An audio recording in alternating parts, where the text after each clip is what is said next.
The Berenstain Bears and the Bad Habit by Stan and Jan Berenstain.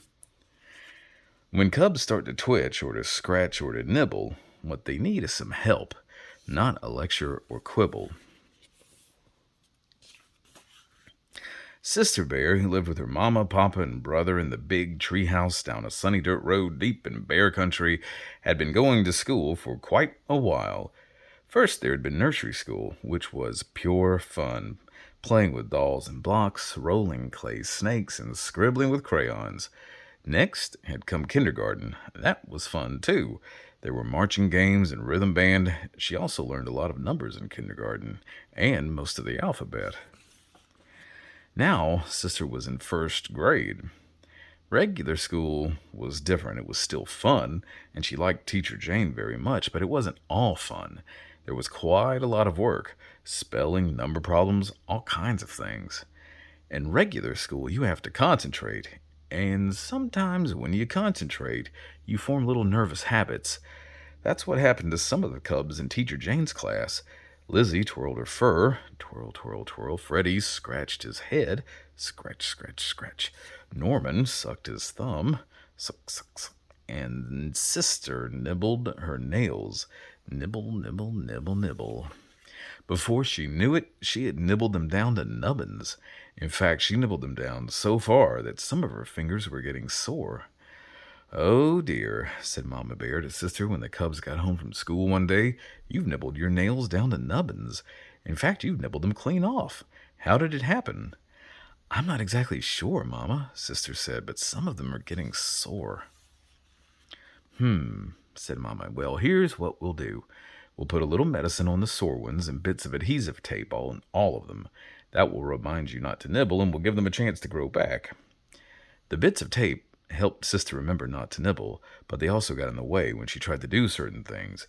It's very hard to hold a pencil with tape all over your fingertips, or tune the TV, or scratch when you have an itch.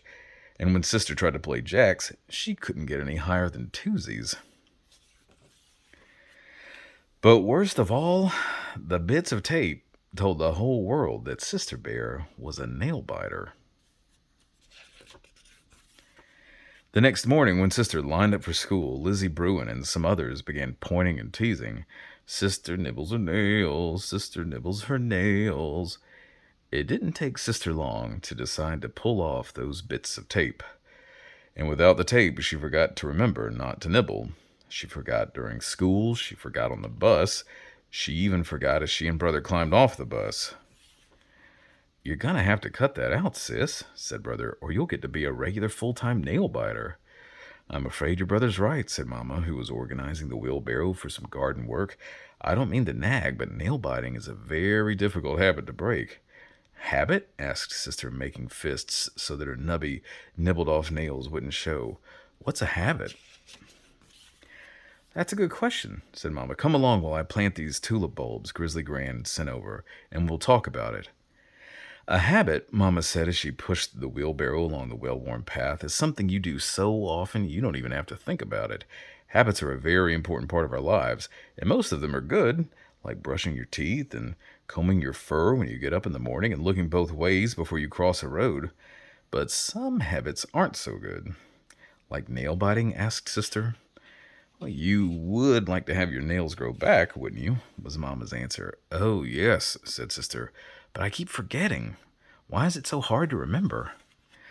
"Well," said Mama, "it's sort of like this path. I've wheeled this barrow over it so many times that it's worn a deep rut right down the middle, and it keeps getting deeper every time I use it.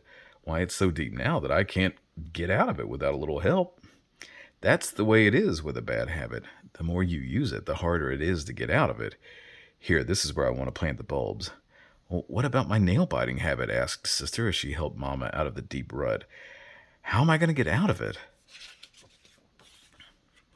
"You just need a little help, that's all," said Mama. "Let's plant Grand's tulips while I think about it, and later I'll talk to your papa. He may have some ideas." "I could read the riot act to her," suggested Papa. "You know, nail biting is an outrageous, disgraceful habit, and if you don't stop it immediately—" "Dear me, no," said Mama. "Nail biting is a kind of nervous habit, and shouting and threatening will just make her more nervous." "I suppose so," said Papa thoughtfully. Perhaps some sort of reward would help. A bit of money. Let's say a dime for every day she doesn't bite her nails. Before Mama could answer, Sister Bear, who had been nervously nibbling in the next room, popped in and said, "A dime? 10 whole cents every day just for not biting my nails?" "That's right," said Papa, "until the habit's broken." "I'll never nibble again," she said as she thought of all those lovely dimes she was going to get. But the way it turned out, she didn't get a single dime. All she got was discouraged. A day is a long time, and habits are powerful, especially bad habits. Even with the promise of a dime, Sister couldn't remember not to nibble. Mama and Papa got discouraged too. "Oh well," sighed Mama, "life goes on. I must call Gran and thank her for the tulip bulbs." "Oh, you're very welcome, my dear," said Gran when Mamma called. "And how is everything in your house? Oh, is that so? I was a nail biter when I was a cub, and my mamma helped me to stop. Oh, what have you tried so far?" Uh-huh. Well, I think you're on the right track with the dime, but instead of a dime, and instead of giving it to her at the end of the day." "What an interesting idea," said Mama as she listened to wise old Grizzly Gran.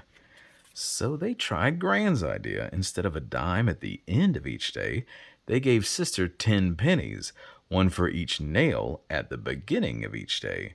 10 pennies to keep unless she nibbled. And with those pennies in her pocket, jiggling when she got on the school bus, jingling when she jumped rope in the schoolyard, just waiting to be remembered when some nail decided it needed a nibble, the plan worked. Not perfectly. It's hard to break a habit, and Sister had to give some of the pennies back, but in 10 days she had 93 pennies. But even better, she had 10 fine fingernails, great for picking things up, tuning the TV, and scratching itches. And the next time she played jacks, she got all the way to tensies. "Phew," said Papa Bear, "I'm glad that's over." "Yes, indeed," agreed Mama, breathing a great sigh of relief. That's when Brother Bear looked at his fingernails and piped up, I think I might start biting my nails. I could use the money." "I certainly hope you're joking," roared Papa, "because if you're not—" I'm joking, interrupted Brother. And he was. Sort of. The end.